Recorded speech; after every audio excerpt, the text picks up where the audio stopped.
To begin with, I'd like to acknowledge that this forum is taking place on the lands of the Kaurna people, and we pay our respects to their elders, past, present and emerging. We also acknowledge the elders of all the nations upon which Flinders operates, those in Western Australia, from where we'll be joined this morning by Kim Beazley, and also the First Nations people of the United States, where Ambassador Jeff Bleisch will be joining us shortly. This event is delivered as part of our BRAVE lecture series. So why BRAVE? Well, because through this series we showcase our researchers who challenge the status quo and bravely investigate with a view to resolve some of the great societal challenges of our time. We're grateful for the support of Bank SA, the valued presenting partner of the BRAVE series. And I'd like to thank our event partner, the American Chamber of Commerce, and in particular Raza Buckley and her team for facilitating the special involvement of the Honourable Kim Beazley AC, the Governor of Western Australia, who will be presenting live to the AmCham WA audience in Perth and live streaming our concluding keynote this morning. And finally, thank you to you, our audience, for joining us. And it is lovely to see so many people here and in person that we can finally get together and be sociable again. So we have a rich intellectual feast in store, and we have been fortunate to secure, live from San Francisco, the Honourable Jeff Bleisch, the former US Ambassador to Australia from 2009 to 2013. Also joining us later this morning are Flinders University political science experts, Professor Don DeBatz, Dr. Prudence Flower, and also Associate Professor Rodrigo Prano. We will conclude with our second keynote for this BRAVE lecture, as mentioned, by the Honourable Kim Beazley AC, Governor of Western Australia and former Ambassador to the United States of America between 2010 and 2016. Now, I'd like to remind the audience that we're recording proceedings and you can watch later online at flinders.edu.au. As always, we're keen to make this an interactive event with a live Q&A session, so it's your chance to contribute to the conversation and pose questions to the speakers. We do ask, however, that everyone treats this as a forum of dignity and that we respect differing viewpoints. So now it's my pleasure to introduce our first speaker, Jeffrey Bleisch. His legal career has included serving as Special Counsel to President Obama in the White House, Special Master for the US District Courts, Court-appointed Federal Mediator, Trial and Appellate Counsel, Adjunct Professor of Law, and a Managing Partner of 2 international law firms. Mr. Bleisch is the Chief Legal Officer and Chief Risk Officer of Cruise LLC and has served as Chair of multiple corporate boards, including the boards of PG&E Co and Nuix USG Inc. Besides these legal and business roles, he distinguished himself as the 24th US Ambassador to Australia from 2009 to 2013. So it is my distinct pleasure to invite Mr. Bleisch to open this morning's proceedings. Over to you, Mr. Bleisch. Great, well, thank you very much. And I'm honored to join you all. My colleagues at Flinders, former Ambassador, now Governor Kim Beazley, and friends from the Chamber of Commerce. There are a lot of reasons to be grateful, but mostly those of us who are here have so far made it through the worst pandemic in a century. We survived the year 2020, a horrific year of floods, fires, pandemics, insurrections, and just the brutal isolation. Karen has spoken of, writing about a similar year about 100 years ago. Yeats said, all changed utterly. But he also said this. He said, a terrible beauty is born. And that's where we are today. Over 3 million people were killed worldwide. Over 150 million people were infected. And tens of millions suffering from long-term effects. People losing their lives, losing their homes, their loved ones, their jobs, people alone and in isolation. Life's most cherished moments have canceled or postponed. Olympic dreams that our greatest athletes trained for their whole lives, in some cases now lost forever. And yet, in this terrible time, a beauty was born. Being homebound for a year, we came to appreciate the things that matter the most: our health, our loved ones, our precious time, the small wonders of the natural world around us. We appreciated the real heroes in our lives, the teachers and healthcare workers who risked their own lives to heal the sick and care for others. We learned new things. We discovered new ways to connect. We rediscovered long lost friends on Zoom. We found out that wine can be delivered to your home. We've learned anew that we're all in this together, that we're interdependent, and that the only thing that could rescue any of us from the pandemic was all of us. The doctors, the researchers, the healthcare workers, the truckers, the manufacturers, scientists, government officials, grocery store clerks, delivery men and women, and every single person who just stayed indoors, wore their mask, did their part to stop the spread. We're here because of all of us. All of us did these things that let us live. And that's something to be grateful for. A terrible beauty is born. And so today, when I say I'm glad to be here, I'm genuinely glad to be here.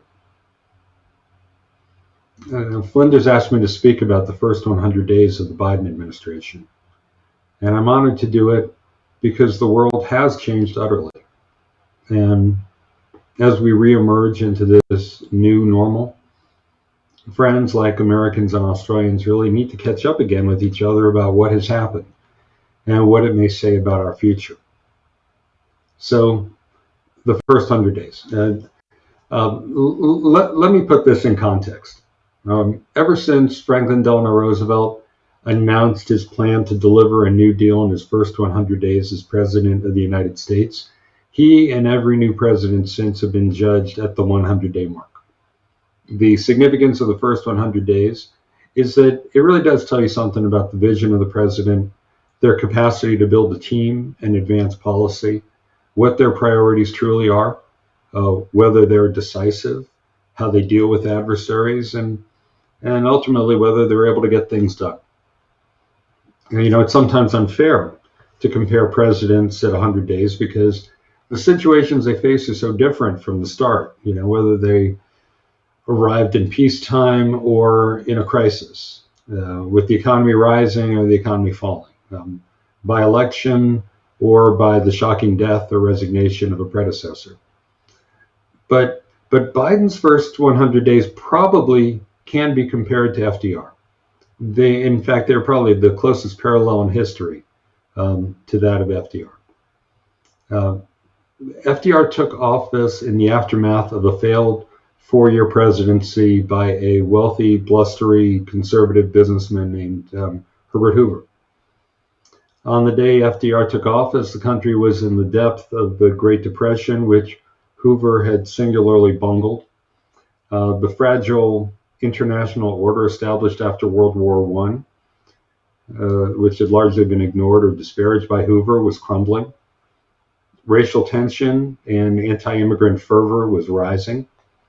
And the country was still inflamed by the racially charged, quote, what is called the lily-white strategy of the Hoover administration. 104 days ago, President Biden was inaugurated in an eerily similar circumstance. Like Hoover, in just 4 years, President Trump had managed to lose the presidency and both houses of Congress. He did this largely because of his signature failure in the crisis of his time, the COVID-19 pandemic. His America First policy had damaged the fragile post-war international order, and his anti-immigrant policies and racially charged rhetoric had led to broad civil unrest. But Biden's situation was in some ways worse than FDR's. Because unlike President Hoover, President Trump was not actually crushed in the popular vote, and he didn't leave office peacefully afterward. Biden won office by a much more modest electoral margin, with slim majorities in Congress, and three-quarters of Republicans questioning the outcome of the election. More importantly, President Trump refused to concede or permit an orderly transition, and instead he deliberately attempted to subvert the new administration. Now, only 2 weeks before President Biden was scheduled to assume office, then President Trump actually assembled and incited a mob of supporters to storm the Capitol, where they announced they hoped to find and hang the Vice President of the United States and to prevent Congress from certifying the election. When that effort failed, President Trump largely abandoned his duties as president for the remaining 2 weeks of his term, refusing to sign any emergency legislation to address the economic impact of the pandemic. So Joseph Robinette Biden Jr. Faced probably one of the most daunting sets of challenges for a president in the past 100 years. In 100 days, he needed to show the nation that he could address the immediate economic impact of COVID and the health crisis that was confronting every single U.S. citizen, reduce deep political and racial divides that threatened to erupt in violence immediately, reassure allies and adversaries alike of America's willingness and its capacity to lead on some fraught global issues, and to do all of this with virtually no runway, no real transition, little cooperation from the opposing party, a toxic media environment, and with American institutions deeply damaged from the events of the past few years. It was too late to pick up where the Obama presidency had left off because too much had changed in those 4 years. President Trump had unwound several signature policies of President Obama and prior presidents in our foreign policy. So President Biden needed a new playbook. Domestically, he needed to quickly find some ways to accelerate vaccinations, to create jobs, to provide relief to struggling families, to restore confidence, and to cool public passions and the threat of violent unrest. Internationally, he needed to reverse the Trump doctrine, restore U.S. alliances, set terms of engagement with emboldened adversaries in Russia and competitors in China, and convince a hostile minority party to allow him to appoint quickly the people he needed and to not block massive trillion-dollar legislation that was needed to accomplish all this. So, based on those objectives and measured by vision, capacity, priorities, decisiveness, effectiveness, these may be even a more consequential first 100 days than FDR. FDR passed a raft of legislation in his first 100 days, and he took decisive measures that helped begin to reverse America's economic freefall. But much of FDR's legislation was invalidated by the Supreme Court, and the economic recovery was barely perceptible to the average person in those early days. Biden's administration, by contrast, really ramped up a vaccination program that surpassed any public health official's wildest imagination. I mean, within 100 days, they opened eligibility to everyone over the age of 16 in the third most populous nation on earth and delivered 200 million coronavirus shots. And that was twice the number of the most ambitious original goal announced at the time of his election. He passed a $2 trillion relief act that put cash into the hands of American citizens. In his first quarter as president, the economy soared. It's on target for over 6% growth, probably the highest in decades. New jobless claims hit a pandemic low.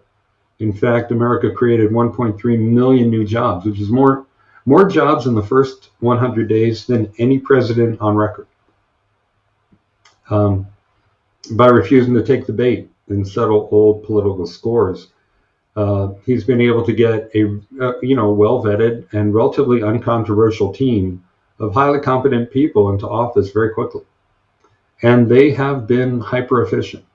If you recall, people were stunned at all the executive orders that Donald Trump signed in his first 100 days. The Biden team has signed nearly twice as many. Internationally, he brokered a deal with our allies to finally wind down our combat presence in Afghanistan. He reopened dialogue to prevent Iran from obtaining nuclear capability. He delivered a clear message to Russia about its cyber activities and illegal covert operations, dismissing Russian diplomats, imposing new sanctions. He delivered a clear message to President Xi on where the U.S. would confront, where it would collaborate, and where it would compete with China. And, in Australia, he took the Quad, and you took the Quad together, along with India and Japan, to a leader-level forum to be a critical counterweight to Chinese influence in the region. Most of all, in doing so, I think he demonstrated to members of the public something that Americans seem to have forgotten, that government can accomplish important things that immediately improve their lives. He calmed the political rhetoric, and I think just by his manner, much like FDR, who was credited for having a world-class temperament, Joe Biden, by speaking just directly, calmly, and absolutely clearly to the American people, he reassured them, and he exposed the lies of pundits that had tried to caricature him as senile and old and doddering, an empty suit that the progressives were, putting forward. I think one of the triumphs of his first 100 days is that he's shown Democrats and Republicans alike that they probably underestimated him. His focus on the middle class, his lifelong appeal to just a basic sense of fairness and values, and the trust that he'd earned over 40 years in public life with leaders around the globe in advancing the rules-based international order. These things, these core values, these relationships, had given him the ability to move very quickly and certainly through a complex set of issues. Now, some of President Biden's success needs to be viewed in context and modulated. I mean, he's had some signature successes, and so far he hasn't had any signature failures. But he's picked his battles carefully. He came into office with an already strong public mandate for the things he achieved. The American Recovery Act was sort of too good for Republicans to stop, even if it was too off-brand for them to support. I think President Biden also had some good luck in securing a Senate majority that allowed him to control both houses of Congress. It meant he could achieve things with no Republican support, and as a result, he was able to slip some really contentious legislation into the $2 trillion relief package to address hard issues that he ordinarily wouldn't be able to drive through legislation, like some tax reform and healthcare access and the like. And on his 100th day in office, he said now he plans to do more. He wants to do more of that in the massive infrastructure, massive share in education. But the next 100 days is going to be more difficult.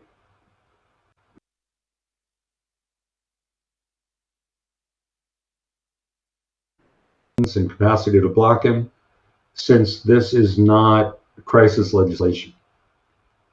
Biden's success, his ability to accomplish so much in 100 days, may actually create a difficult expectation for the other ambitious legislation he's announced. The first 100 days of the presidency haven't been a great predictor of long-term success. President George W. Bush had extraordinarily high marks at 100 days and some of the lowest at the end of his presidency. By contrast, President Clinton to really low marks at 100 days, and he left office as a remarkably popular president. I was there in the White House in the first 100 days of the Obama administration.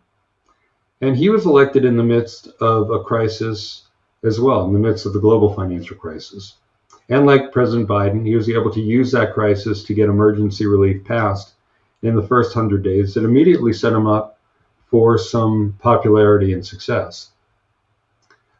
But he had also hoped to push through some other large legislation afterwards, a large health care bill within the next 100 days, an infrastructure bill in the following 100 days, and a climate change initiative within the next 200 days. And that's about all the time you have. American election cycles being what they are, that's all the runway you have, because after about 14 months, because of the midterm elections, it's very difficult to pass any new major legislation for the next 6 months. So President Obama's opponents in Congress understood that, and they dug in hard on healthcare. They required President Obama to spend nearly all of his political capital on that bill, and that effectively stymied the rest of his agenda in that first half of his first term. And so that brings us to the next 100 days for President Biden. I think the Republican leadership in Congress, based on polling, hasn't mellowed with defeat. If anything, many of the moderating influences in that party have only become marginalized. Many of them have announced that they'll be retiring, while the Trump wing has gained ground. And although President Trump's popularity has fallen, in part because he just doesn't have Twitter anymore and he sort of can't keep the steady drumbeat going, 53% of Republican voters today would still support his nomination for the presidency. And with one exception, President George W. Bush, every first-term president in the past 50 years has suffered massive losses in the next midterm election. So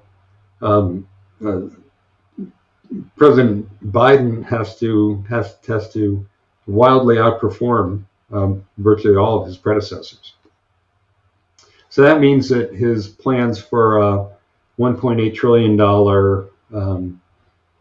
bill to promote child care and families, his ambitious plans for another $2 trillion infrastructure and climate change bill to move the U.S. to a more sustainable architecture. He's got a $600 billion bill, the Endless Frontiers Act, which is designed to beat China's challenge with a massive investment in American innovation, particularly transportation, mobility, telecom. All of that will be fought fiercely in Congress. And honestly, having been there and seen it myself, whether they like the legislation or not, Republicans have decided that they can't let Biden have another big win between now and the midterms. And so they're going to do things to ensure he doesn't. Likewise, I think Biden's foreign policy was a relief to allies and a disappointment to U.S. adversaries. But that's only a start. Trust is slow to recover. We're not part of the TPP. We're not able to engage directly in the P5+1 with Iran. Everything has to be done indirectly for now. Opportunities that had been developed, like Cuba's attitude towards normalization is a lot more cautious. And allies worry that they worry what will happen if Biden's first 100 days prove to be his best. A long,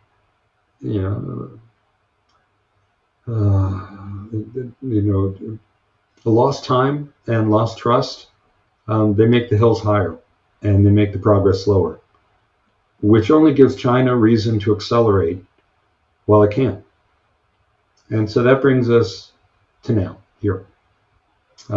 We have a chance to rewrite the history of this time. But I think if the last few years taught us anything, it was that America can't do it alone. The lesson of 2020 was that the only thing that can save us is all of us. The democratic nations of the world. Nations governed by the will of their people, linking hands to support that freedom, the freedom to choose. So Australia, Japan, India, Indonesia, New Zealand, Canada, Mexico, UK, France, Germany. I'm going to forget others. So no disrespect meant Sweden, Denmark, others, Israel, but coming together, supporting each other, protecting each other. We chose this way of life over autocracy, and at our lowest moments, we tend to find our deepest bonds and uphold our highest purposes. Separated, we're lost, but together, a terrible beauty. But also a wonderful beauty is born. So the first 100 days, I think, have been a reaffirmation of those values, a desire to work again with our allies around the world on areas of common interest. And I'm grateful for the chance to speak with you all, my friends in Australia, to help revive that beauty. Thank you.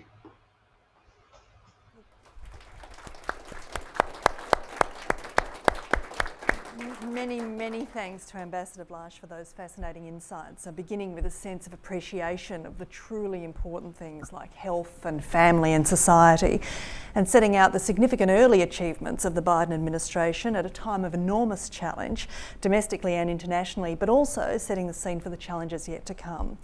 So I'm sure that our audience will have a plethora of questions, and I'll shortly invite you to take to the microphones to ask your questions. But before doing so, it's my pleasure to introduce our panel of esteemed Flinders University political science experts. So in the middle here of our rundown, Professor Don de Baets. Don is the Director of the Jeff Blasch Centre for the US Alliance in Digital Technology, Security and Governance. Dr. Prudence Flowers on the far end. She's a Senior Lecturer with the College of Humanities, Arts and Social Sciences. And on my immediate left, Associate Professor Rodrigo Prano. He's Associate Professor of Politics and Public Policy, all of them at Flinders University. So thank you for joining us this morning, Don, Prudence and Rodrigo. So to get the discussion started, I'd like to ask the Ambassador the first question, and it's an obvious one. Is Trump really gone? No, I don't think he's gone. And he has made clear that he doesn't even like people suggesting he could be gone. So he will be a factor in Republican politics. He's basically raised $80 million, and as part of a PAC, which was designed to keep him in office, even though it didn't accomplish that, the money could be used for other purposes, and now it's being used to let everyone in the Republican Party know that if they bash Trump, they will face a primary opponent on the Republican side, and if they support Trump, they will have the benefit of his largesse. And so his goal is to shape the Republican Party, and you've seen that based upon a combination of shifts in position by members of the Republican establishment who, in the aftermath of the insurrection, said, they were done with Trump. He'd gone too far. This is the breaking point. Including leadership like Liz Cheney. And in the period since, when people started to look at the likelihood of their political fortunes without Trump, or with Trump against them, and also the hold that he has on a solid 35% of the population, including a substantial portion of the Republican base, they decided to moderate their rhetoric, and they're not criticizing Donald Trump, and they are allowing him to continue to control the tone and tenor of the Republican positions. So he will be around even if he never holds another elective office. If I had to guess whether he would run for office, my guess would be no. because there's a risk that he would lose, and then he really would be done. He's actually more powerful, more effective from the sidelines, and potentially with his own podcast or something, than he would be trying to run for elective office. Oh, that's something to look forward to then, isn't it? If we do have audience questions, please do make your way to the microphone and we'll turn to you shortly. So don't be shy. I'm sure that you've got plenty of thoughts and plenty of things you'd like to ask our panel and Jeff. We have Jeff for another 15 minutes and then the Ambassador will need to leave us. So if you do have a question specifically for the Ambassador, please make your way to the microphones now. I'd like to turn to Don and just get some insights, Don, from you about the first 100 days of Biden and how you feel he has acquitted himself at this early stage and what that means for the look forward into his presidency, particularly on the international stage, relations with China, relations with Russia. Well, thank you. I'll be quick because I think people want to ask questions to someone who's much more eloquent than me. So my comments will be brief. But one of the central problems of politics in the United States is that it is not designed for hyperpartisanship. It's designed for consensus. It is a system of checks and balances and division of power. And without cooperation and consensus, it's quite difficult to get significant matters under control. And what we saw during the Trump administration was a high level of hyperpartisanship. And while I once believed that this was something more true at the top, that is amongst elected officials in Congress, than it was in the population, I'm not so sure that's true anymore. So one of the difficulties that President Biden will face, having gone fast and hard at the outset, is the very limited Republican buy-in. Now, whose fault is that? Well, it's perhaps the Republicans' fault. But without significant consensual support for legislation, it will be undone. And that would be a tragedy. So I think that if I have one critical comment to make, it is the absence or perhaps the impossibility of building the bridges that would ensure that these initiatives will persist. We might turn to a question from the audience. I'm sorry, you're backlit. I can't quite see who it is. Look, Michael Gilding from the College of Business, Government and Law. So following on from the first question and taking into account where we are now, what do you think is the best scenario for President Biden and what is the worst scenario for President Biden? Jeff, we might get some comments from you, if that's all right, please, Mr. Ambassador. Well, I think the best scenario for him is that a couple more things break his way. There's a strong bipartisan consensus regarding China, and I could see the Endless Frontiers legislation passing, and that is a good job creator. It will pump more money into the economy. I think the economy will continue to grow. There are a lot of there's a lot of pent-up demand, and in many ways, people have been saving money in traditional ways. And so as a result, you could easily see the economy taking off and him getting the kind of popularity and support where he's able to drive a little bit more legislation than one would expect. And he would get Endless Frontiers and maybe some watered down version of the infrastructure bill through. And that would be a major set of victories. I think the other best case scenario would be that a couple of significant confrontations on key issues with China where he shows a resolve which is more adept than President Trump. I don't mean to sound like a Trump basher. I'm not. I think there are some things that he did, like the Quad, which deserve credit, but his dealings with China were all bluster, and they were just much more adept at statecraft than President Trump was. And so, for example, he the fact that he just unsigned TPP without asking for any concession from China, is just it's unfathomable. I mean, it was something that China hated and would have given up a lot for. We never would have had to have a trade war, because he could have simply said, if you give me all these trade concessions for the U.S., America first, I'll drop out of TPP. And he would have gotten them at that point. But he never struck that deal. I think if Biden gets a couple of true wins with China, I think that establishes him as a global leader and restores a lot of confidence among allies. So I wouldn't be surprised if there were some very direct conversations with them early in the administration. So that was some of the opportunities. I think also Michael was asking what are some of the down points. I wonder if any of our panellists have an idea of some of the thorny reefs and difficult things that might be awaiting President Biden. Prudence.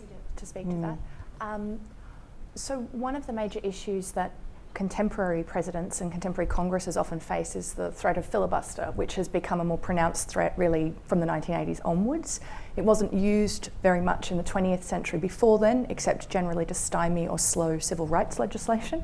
From the 1970s, there were rule changes in Congress which have made the filibuster both more common and in some ways more damaging. And so now it's widely understood that to pass anything viewed as controversial, you need a supermajority in the Senate, which is 60 votes.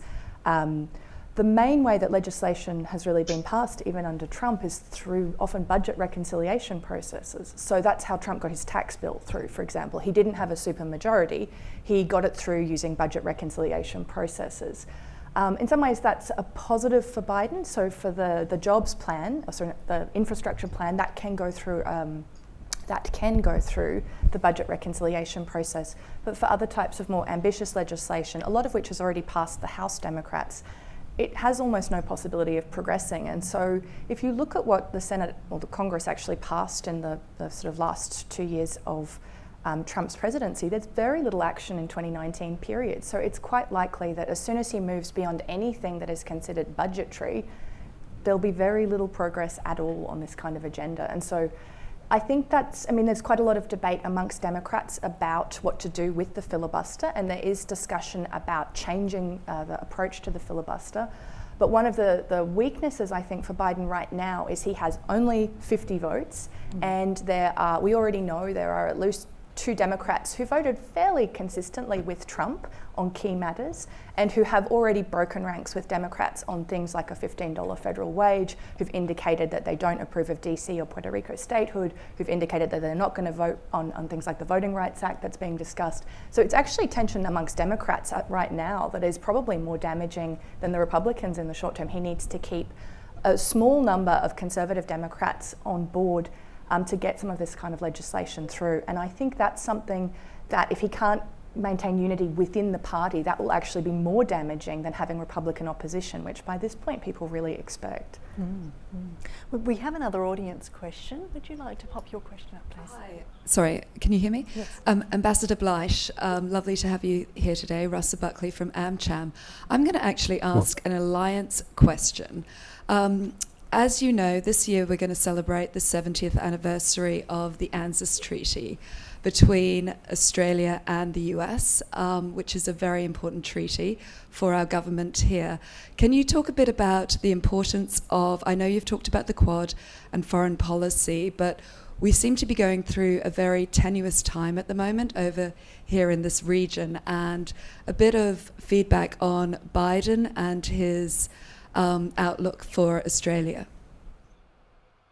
Yeah, no, I think this is a very fraught time for Western democracies.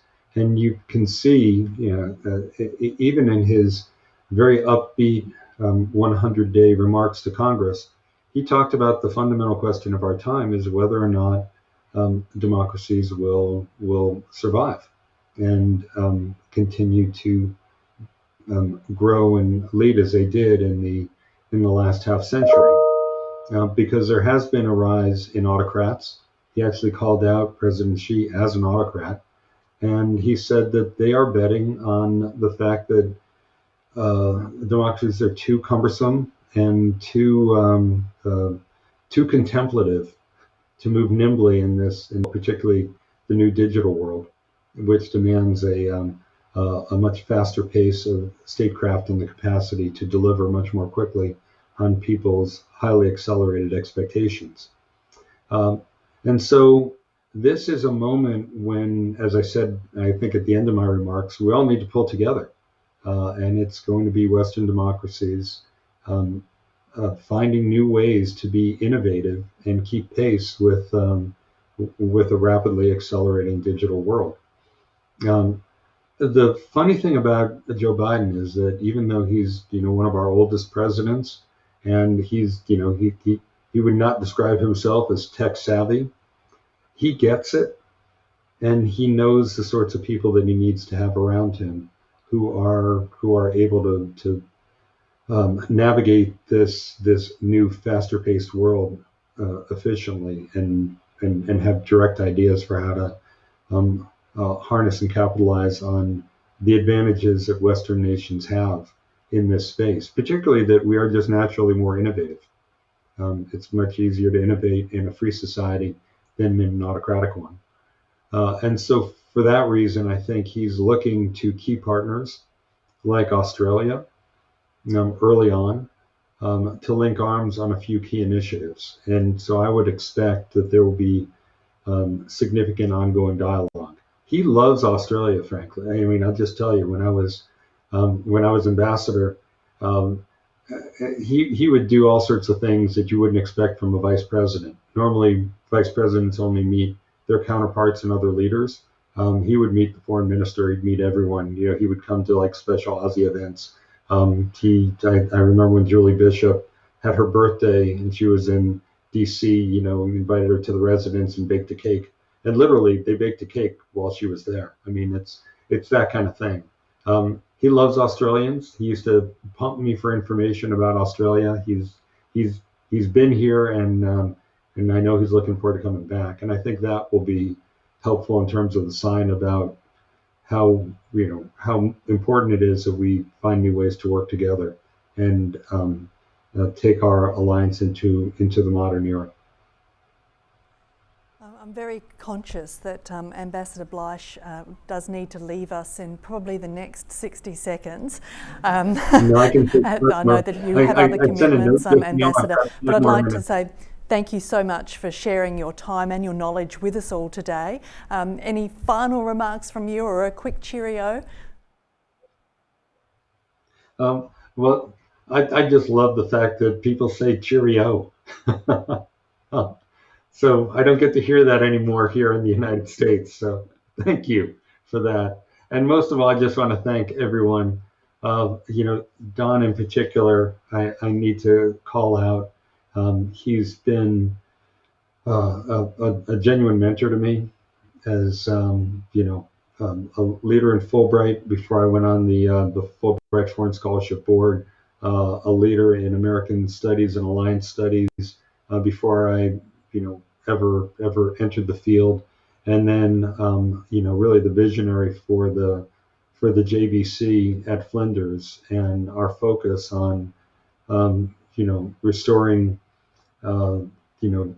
security, governance, and mutual cooperation in the digital age. And so I think, if anything, I just want to say how grateful I am to Flinders, to AmCham, to you, but wanted to give a special thanks to Don, just a wonderful human being. Thank you so much, Jeff. Great. Thank you.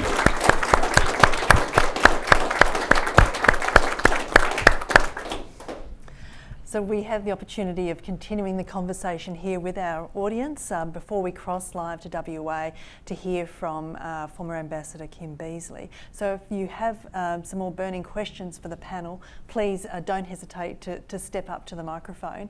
In the interim, I'd like to ask a question of Rodrigo, and that's about public attitudes about Joe Biden and whether we have a new normal that is now emerging. I mean, what will normal look like, and what are public expectations now after 4 years of Trump and the sort of the challenges we've seen domestically in the US?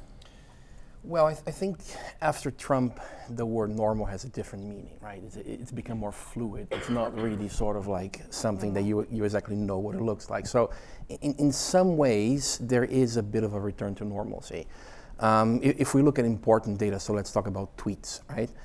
100 days, we saw about 500 tweets from Joe Biden in his POTUS account. If it had been Donald Trump combining all his accounts, it would have been about 2,000.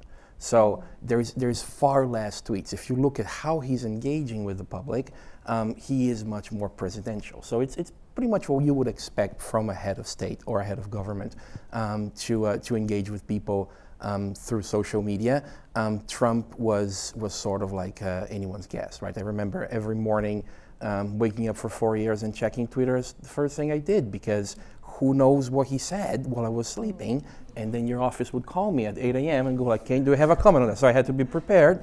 So it's been 4 years of like really, really avidly tweeting. I imagine you guys as well. So from that point of view, we are back sort of to like a more predictable. As Ambassador Blige said before, his team is vetted, his team is experienced. We know what we are dealing with, so it's much more traditional in many ways.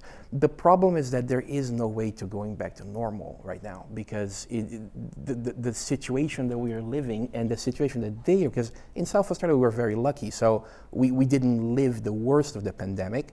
What they are living there is completely different. So it's a situation that is unprecedented. It presents challenges that are incredible. They've done, since Biden took office, they've done very well. The fact that they had forecasted 100 million jabs in 100 days, it was already a long shot, and they delivered twice as much, right? It's not often that you see a politician promising a thing and then delivering twice as much. And I sincerely don't think that they've made enough big deal of that achievement. They could have done more with it. In terms of public opinion, we are sitting at about 53% of Americans approving of his job so far, which is better than Trump, of course, significantly better than Trump. The problem is when you start looking at the breakdown of these numbers. So when you look, 53% of Americans support of Biden's actions in the first 100 days. We're talking, when you break down the numbers, it's about 92% of Democrats approving of him and only about 12% of Republicans doing the same. So the issue here and the elephant in the room that we should start addressing is the fact that Biden's victory was very narrow.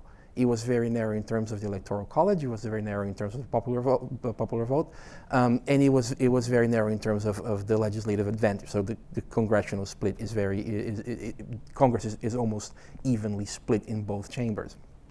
So what happens is that the people who supported Trump are not going to go away, right? Almost half the country was in favor of Trump. Still is disapproving of what Biden is doing.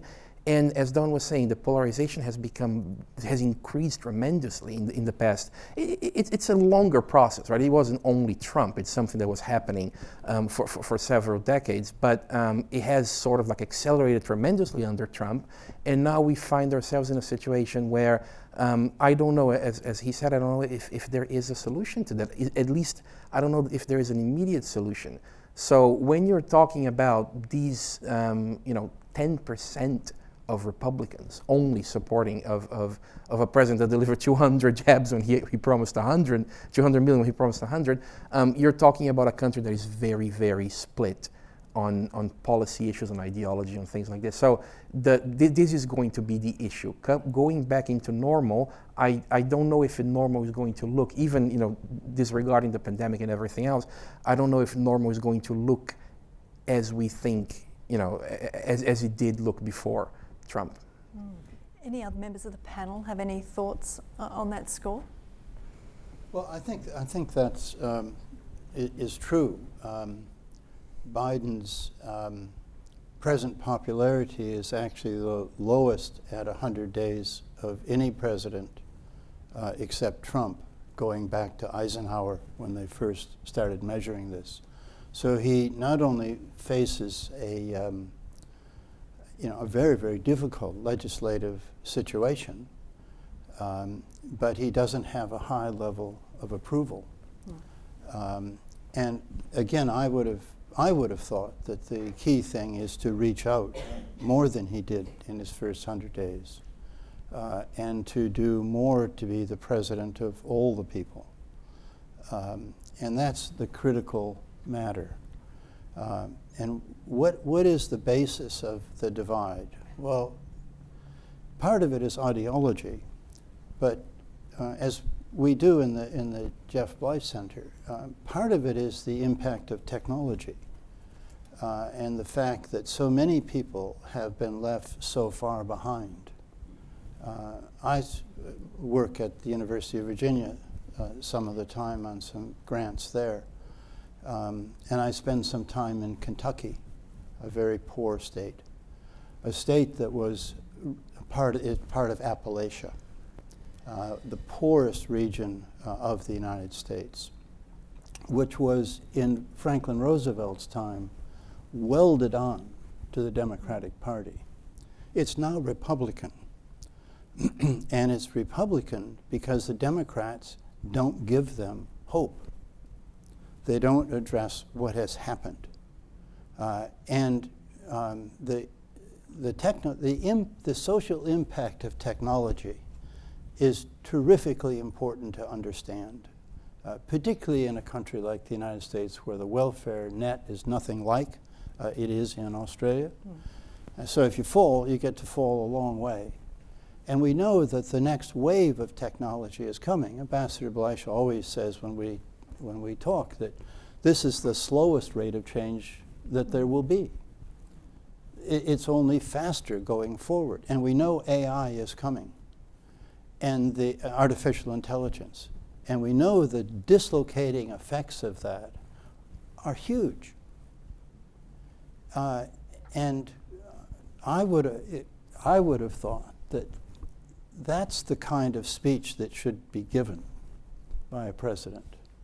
And that's the kind of visits that should happen, to go to that country that was once yours, rusted on, for 50 years, and get it back. And he is a blue dog Democrat, an almost extinct species, as the Democrats have, sort of moved to the left more coherently because the South has become Republican. But to go there and to try to win that back, and to not future-proof, because you can't do that, but you could set in motion programs and discussions that would say, we know you've been hurt, and we're going to do something about that, and make it specific to the people who have been left so far behind. And that notion that Democrats could just dismiss these people as uneducated, you're a president of all the people, not just some. And I think reaching out and undermining this hyper-partisanship is the most critical thing of all, because the election is coming. As Prue said, the Democrats don't have a majority in the Senate. They're only there by the sheerest fluke of electoral arrangements in Georgia. Almost every administration, as Ambassador Bleisch said, has lost heavily in the midterm elections. Well, they're 18 months away or so. The census, the 2020 census, has now been delivered. The Democratic states are going to lose representation because they're the old industrial states. And the states of the newer economy are going to gain. California, for the first time in its history, is going to lose a seat. So everything is stacked against the Democrats in November of 2022. And that makes it all the more critical to build the bridges now. It's too late if you wait. You got to do it. And it wasn't done. And it wasn't addressed in that way. And I think that, to me, is the most disappointing side of it. I mean, these people who've, it's not just they that have lost hope for themselves, they've lost hope for their children. We will be crossing to WA in about 4 minutes' time, so if there are any questions from the audience, now is your chance. But I wouldn't mind touching on Prue to add to those comments, and also to look at the social fabric and some of the challenges that Biden might be facing from a social perspective, particularly racial inequality. Yeah. Also, I just wanted to speak, and this is perhaps a utopian optimistic point, but I do feel that it's odd that we abnegate any responsibility to Republicans for this immense polarisation that has occurred, which predates Trump, obviously. The forces that elect him are not the Republican leadership. But once he was in office, there was such a kind of complete crumbling in terms of how Republicans in Congress, Republican leadership, engaged with, dealt with, and responded to him. And in some ways, I see your point that Biden could be making those kind of overtures, but it's also fascinating to me that even at the moment of the events in January in DC, most of the Republicans in the House did not vote against Trump in impeachment proceedings, did not vote to sanction him. There were many Republicans, well, not many, but a disappointing number of Republicans who have cast aspersions on the legitimacy of the electoral result. There are also kind of factors here where I think it is actually Republicans who are explicitly exacerbating polarization. I think, to speak to Biden's approach, one of the things that's interesting in terms of both the legislation that's passed and then the proposed jobs and families packages is that he is taking what are essentially social welfare programs. You can talk about them as New Deal or Great Society programs if you want to be historic. But many of them do have popular support, like childcare or child tax credits. That actually has fairly broad support. There is fairly broad support for things like maternal or paternal leave arrangements, which the US does not really have. There is basic support for some of the ideas around giving 2 years of community college education. Those poll well over a 50% majority. I think he's trying to pitch these as akin to the New Deal, like these will lift all boats. So this is not a partisan thing, these are general things that will stimulate the economy, lift all people out of poverty. And I think what's interesting is that after the recovery package that recently passed, many leading Republicans claimed to have voted for it when in fact no Republicans in the Senate voted for it, but they claimed that this was something that there'd been bipartisan collaboration on, because there is a sense that some of those measures are popular. So I do think there's a kind of sense in which claiming that Biden should be doing this and Biden should be doing this is overlooking what's happening from the congressional leadership and congressional measuring kind of language going out, and overlooking really what's been happening in the last 4 to 6 to 10 years if we go back to the Tea Party. And to speak about the polarization, I think that will be a really tricky issue for Biden and for Democrats to navigate, because the Democrats have both a progressive, a centrist, and a kind of conservative wing. Progressives gain a lot of attention. We've seen Bernie Sanders, Elizabeth Warren, Juan Castro in 2020. These were all progressive candidates. They are pushing for much more progressive legislation than most centrist Democrats are comfortable with, much more progressive than Republicans are comfortable with. And when it comes to racial matters, they would like to see much more explicit kind of legislation passed around things like policing, around things like racial inequality, racial justice.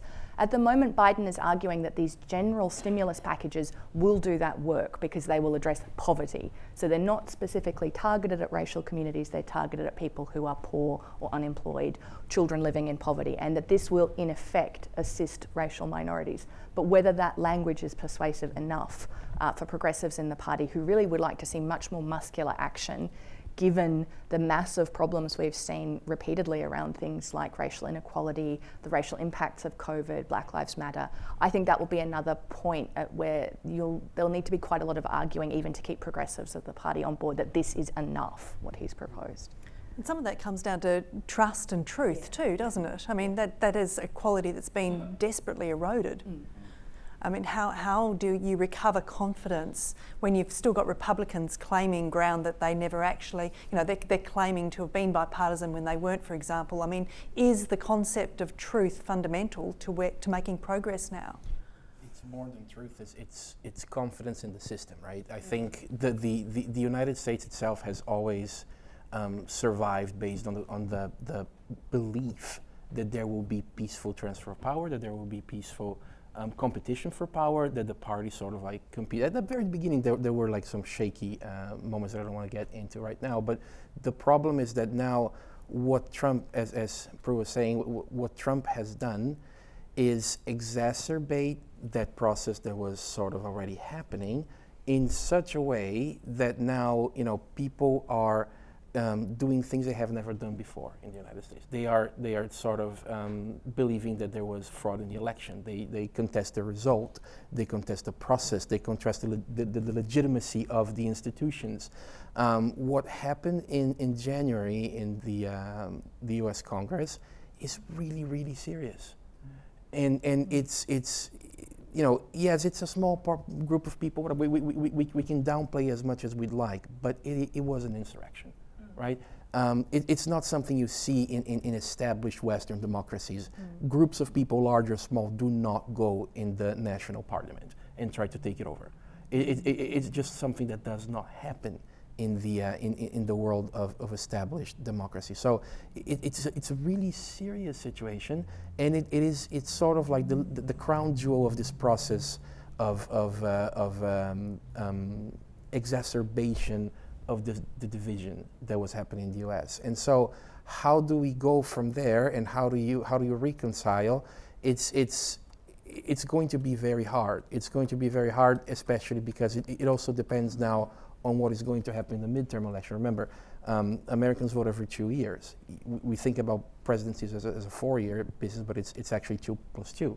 So next year, it's already election year in the United States, and the Republican leadership is afraid of Donald Trump and what he can do. Whether he runs or doesn't run is almost irrelevant, because he still is a force, and he still has supporters, and he still can do rallies. He still can sort of rally the nation. A little less without a Twitter account, of course, but still, it is something that Republicans are dreading at this stage, to have to face Donald Trump against them during the midterms. So it is going to be really interesting to see what happens in November 2022, and that is going to set the stage for the next 2 years of Biden's presidency. And I have to jump in there because we are about to move to WA. So it is time for us to cross to Perth to hear from the Honourable Kim Beazley AC. Prior to becoming Governor, Mr Beazley had a distinguished record of service to the public, leadership and representation of Australia. He served for nearly 3 decades in the Australian Federal Parliament, and for a period of 6 years as Ambassador to the United States of America. So we are hoping to be able to link into Perth live now. Hopefully we will see his introduction coming up on the screen shortly. This is looking very promising. Well, it's always a little bit of seat of the pants when you're doing these things live. So I think with a little bit of sound, we'll be able to hear WA. 26 of those are in the US, 4 in Australia, the best in Perth, of course. So we and our clients are vitally concerned with gaining latest insights into US political developments. So it's with my great pleasure on behalf of my fellow partners and all of our K&L Gates team in supporting this event to introduce our guest speakers today. We are greatly honoured today to welcome the Honourable Kim Beazley AC, Governor of Western Australia. Mr Beazley served for nearly 3 decades in the Australian Federal Parliament, holding at various times the portfolios of Defence, Finance, Transport and Communications, Employment, Education and Training, Aviation and Special Minister of State. For a period of 6 years between 2010 and 2016, Mr Beazley was our ambassador to the United States. In 2009, Mr Beazley was awarded the Companion of the Order of Australia for service to the Parliament of Australia through contributions to the development of government policies in relation to defence and international relations, as an advocate for Indigenous people and for his service to the community. In Australia today, I cannot think of a better person, a better qualified person than our Governor to share his insights and understanding of the US and the special importance of that relationship between our two countries as we focus in on today's topic, the first 100 days. Please welcome the Honourable Kim Beazley AC.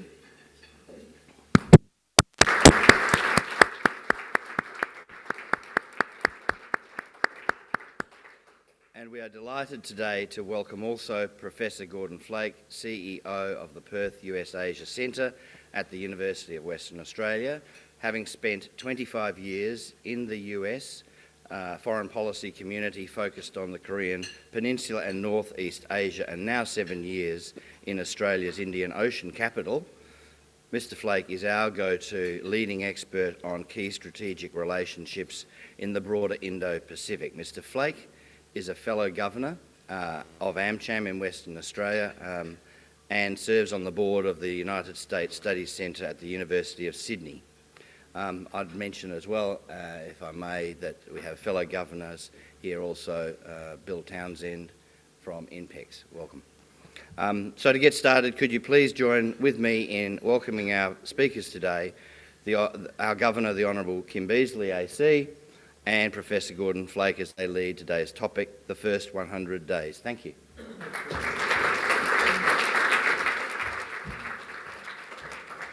Well, thank you. Can I also start by acknowledging the Whadjuk people of the Noongar Nation, on whose traditional lands we are now gathering, and pay my respects to their elders past and present.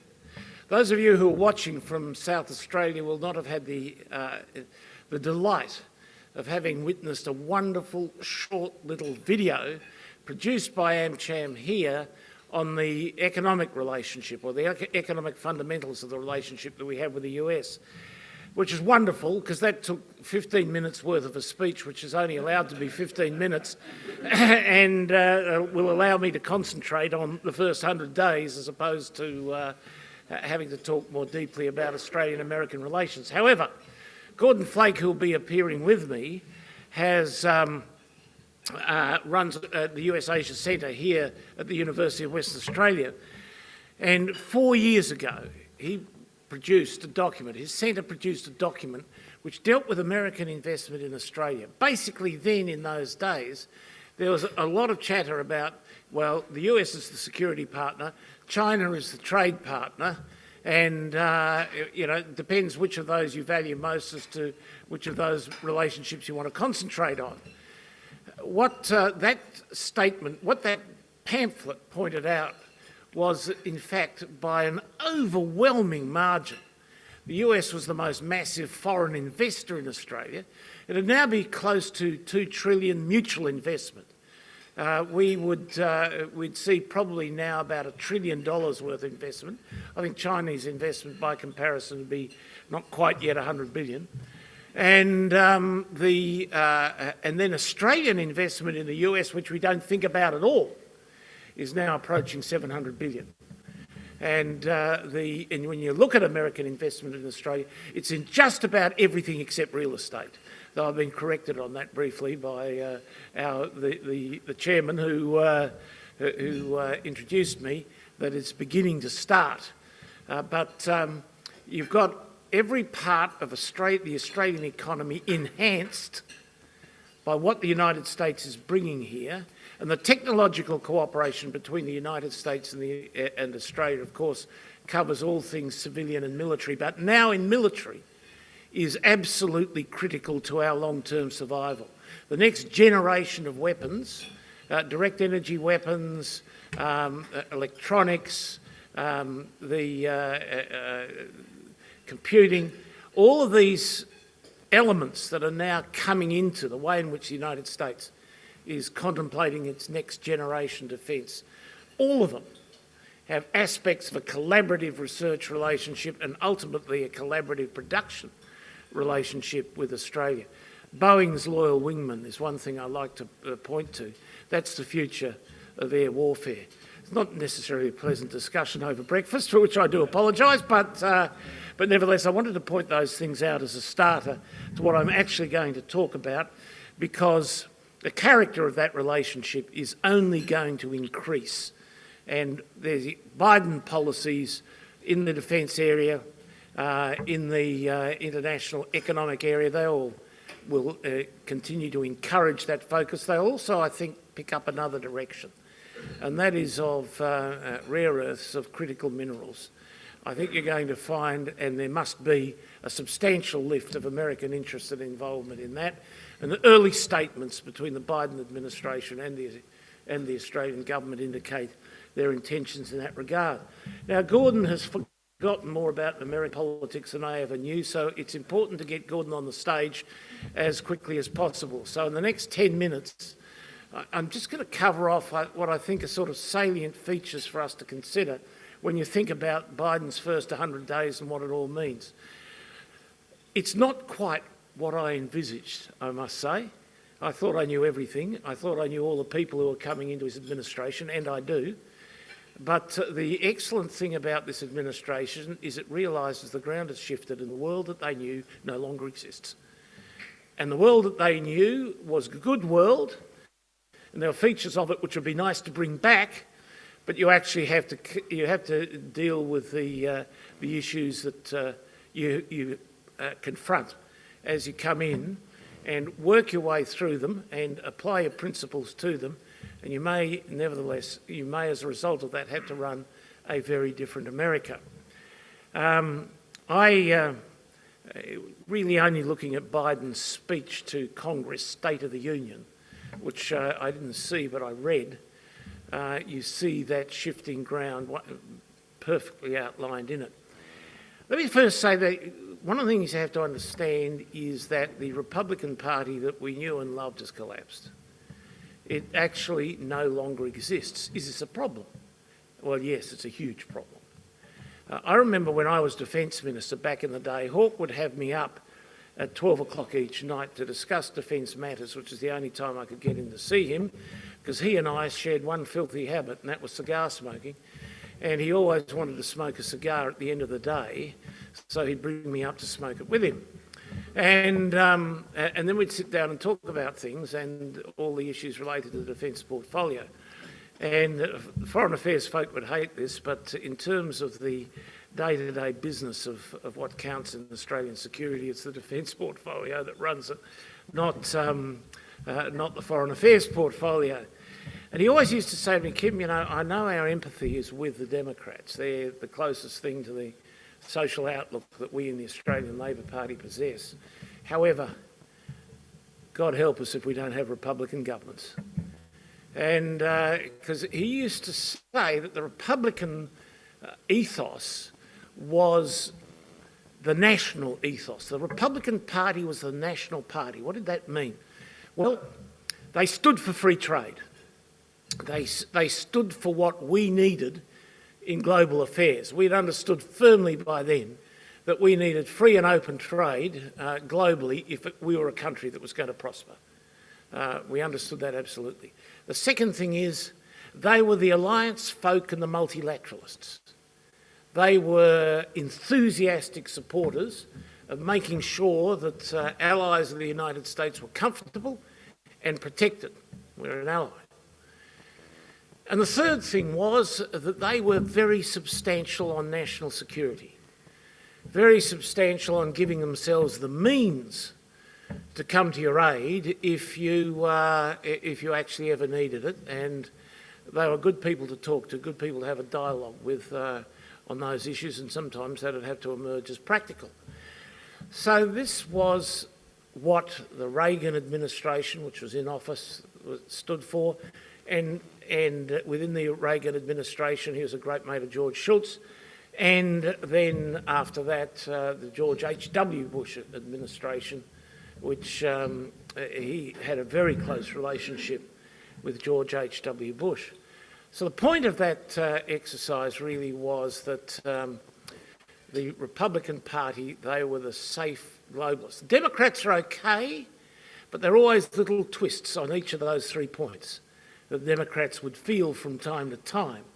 And that would bring you into an argument, bring you into a potentially quite difficult situation. That Republican Party is dead.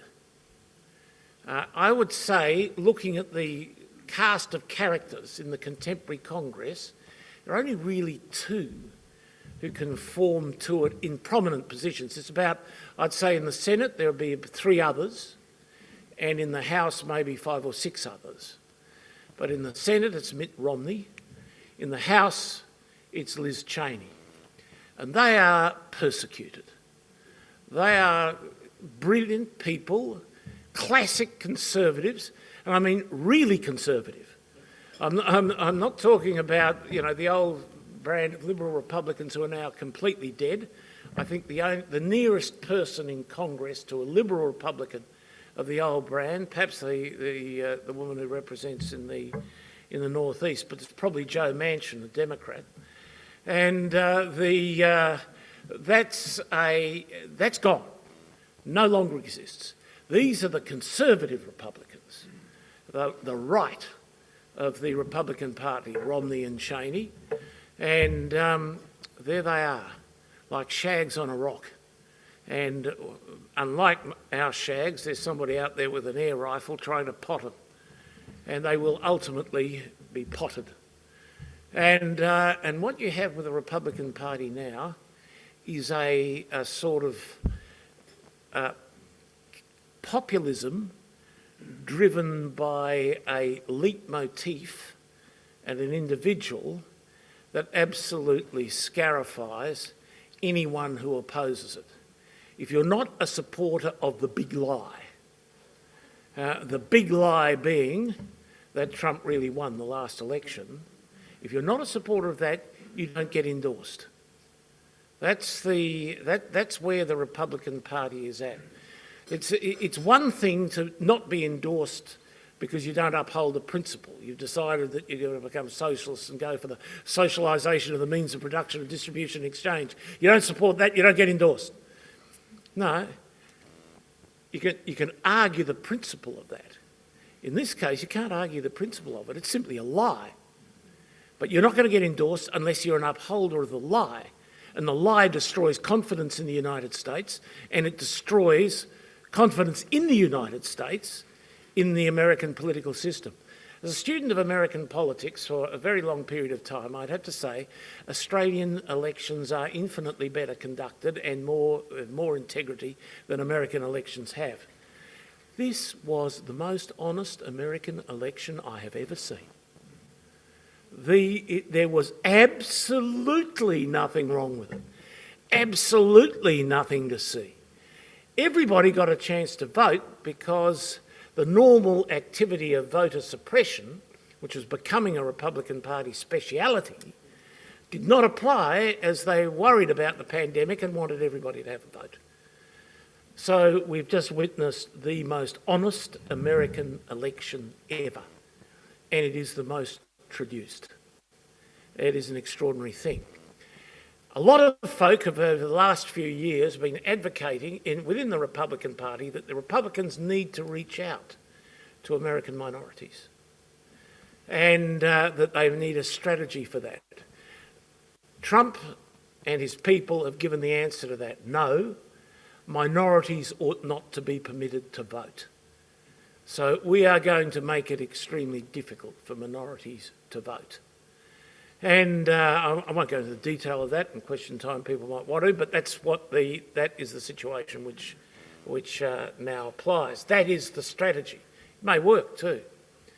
The view amongst a large number of middle Americans of a white ethnic background is that in the great American corporation, the minorities are non-voting shareholders.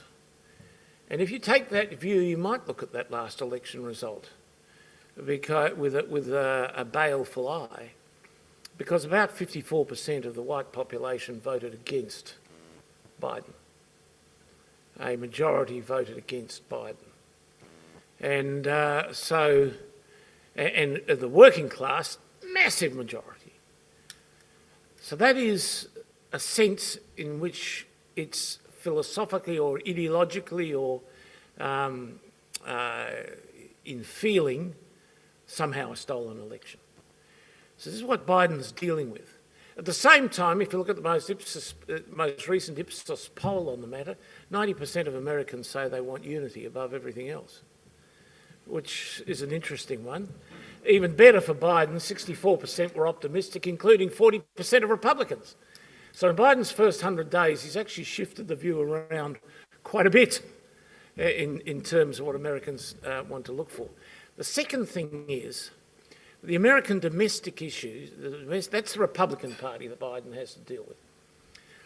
The second thing that he has to deal with is the reality of the American contemporary position, domestic and foreign.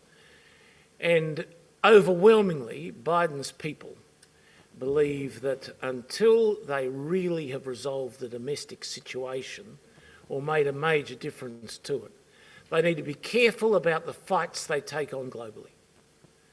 And so the pandemic, they're getting control of. The problem for it, Biden, you'll have seen today, came out and said, I want 70% of people to be inoculated by Independence Day. Well, he hit his first target. He may well hit this target. The question is 70% enough? You may need to get close to combined inoculation plus those who've been afflicted with the virus. You may need to get close to 85, 90% before you have what's called herd immunity. It's possible that by about then or a bit later, the Americans may, however, achieve herd immunity. I don't think it's going to happen because the Republicans won't get needles. At least a substantial proportion of the Republicans won't get needles, which means that they're potential spreaders in the society. Not a majority, I think a majority of them will, but a very substantial minority of them won't be needled. And there's also, I used to say when I was in the United States, I'd be asked, what's the difference between Australia and America? It's not much, you're just like us. No, we're not. Our leitmotif, if you want to summarise us and our political outlook in one word, it's fairness. Your leitmotif is freedom. And thank God for that for the last 50 years, because we still have it as a result of you being so crazily brave in defence of freedom. You don't get much globally out of fairness. And but it is, and I still believe that is an attribute. Sometimes it's very inconvenient, and at the moment it is very inconvenient in the way in which it's interpreted by some. So you've got that is dealing with that virus, dealing with the economic consequences of the virus, and dealing with the racial issue. These are things that Biden feels he must get to grips with, and his people feel, and this is shared by the exceptionally competent people who are now running his foreign affairs and national security policies. We've got to set those to one side. If we're going to enter into a serious dialogue with potential adversaries, we need to have those things settled so that when we enter into that dialogue, we're soundly based. This is not me guessing. I have had conversations with a couple of the folk who are doing the policy. They found a brilliant way out with the Chinese, I have to say. Just brilliant. They don't particularly want to, or they want to think a fair bit more before they restart the serious negotiations with the Chinese. Chinese are sort of in full wolf warrior mode, which actually suits that point of view, position in the Americans. If you have the Chinese come in at a gathering and they abuse you, quite helpful, because you don't actually want to deal with them seriously anyway at the moment on those sorts of issues. So what they said when they sat down in Alaska with them, they said, we're not going to talk with you, apart from climate change, which we put out there, we're not going to talk to you about anything serious until you stop persecuting the Australians. So that's it. No more until you stop persecuting the Australians. And that sent a wonderful message to us, sent an even better message to Koreans and Japanese, Taiwanese, about the American stand on alliances. And it served, from their point of view, a very useful purpose, keeping the agenda fairly simple, at least for the time being.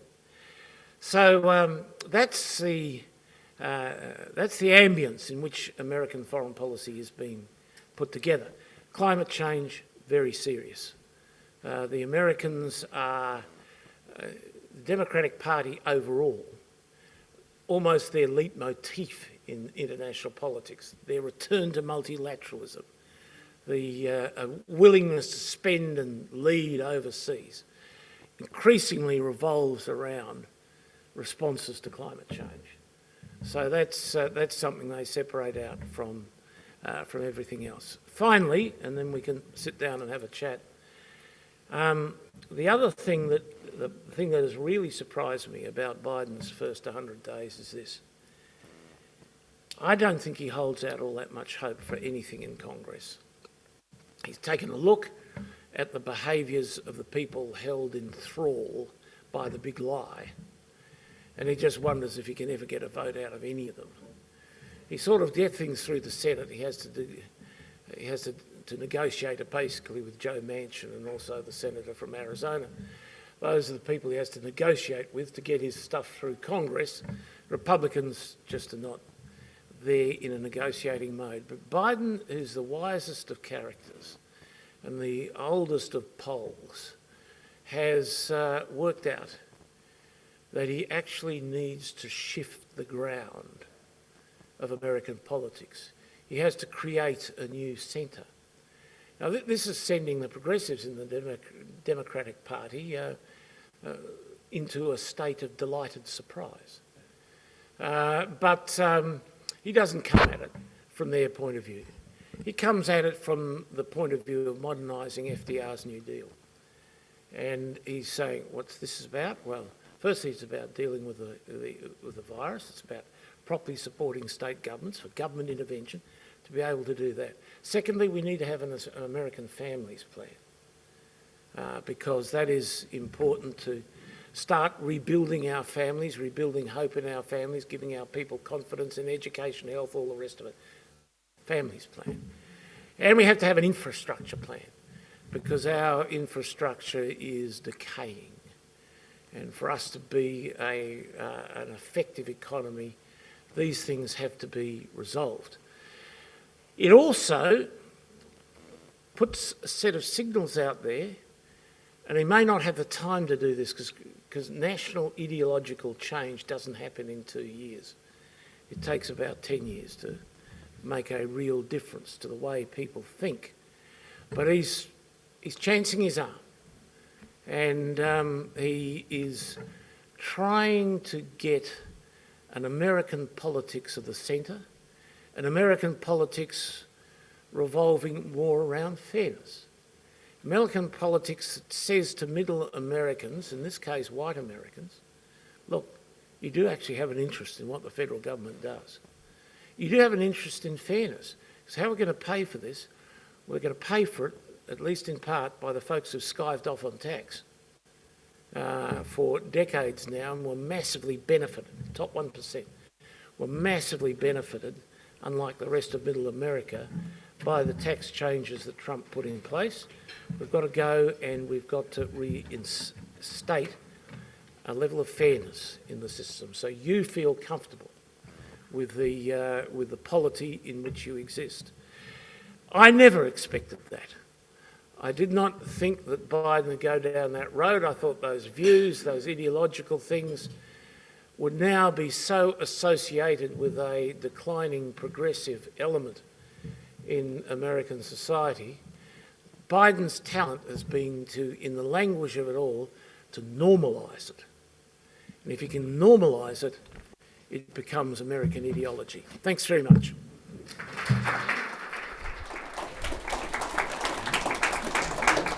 And there we leave Perth and the ever-engaging, loquacious and animated Governor Beazley. Many thanks to AmCham for partnering with Flinders University to secure Governor Beazley for this event. I'd like to once again acknowledge Bank SA as our supporting partner for this series. I'd especially like to thank Don, Prudence and Rodrigo for sharing your time and your knowledge with us here today. Thank you so much. A special round of applause there.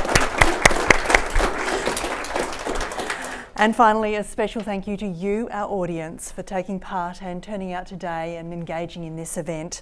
Remember, you can watch this session again online on the Flinders YouTube channel or on our Brave webpage. You can also register to receive notifications about future such events. So thank you so much. Have a lovely day.